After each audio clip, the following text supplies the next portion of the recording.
हाय मित्रांनो, good morning. आजचा आपला दुसरा दिवस वॉल्वो शोरूममध्ये. मी तुमचा राहुल ब्लॉगर. मग काय सकाळ सकाळी गुड मॉर्निंग झाल्यानंतर आम्ही मिस्त्री देऊन आले. मिस्त्री आल्यानंतर त्यांचा चहा वेळ झालेली, मग काय चहा आलेला, मग आपण बी एक चहा घेतला. मग काय वजनात त्यांचं काम चालू झालं. प्रत्येक गाड्यांना वाटून दिल्या एक एक एक एक एक एक. मग काय आपण इथं जरा डिग्गीमध्ये झोपून टाकलेलं, आपलं कदम साहेब बी झोपून टाकले.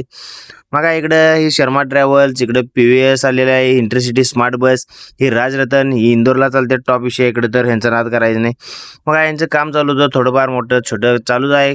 सगळे मिस्त्री एकमेक काम करत आहेत. इकडे आयशरच्या कंपनीमध्ये आलो जरा बघायला, तर इकडे तर एका एक नंबर लागल्यात लय गाड्या तिकडे. आणि ॲक्सिडेंटला तर इकडं बेकार सगळ्या ॲक्सिडेंट झालेल्या गाड्या तर इथंच आणून टाकलेल्या आहेत.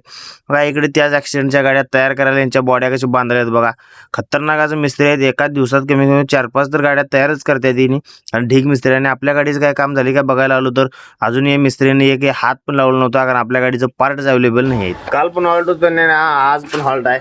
अजून 2-3 दिवस तर काय निघत नाही, त्याच्यामुळे आपलं बेकार हाल होणार आहे. तर चला पुढे काय काय होते बघूया.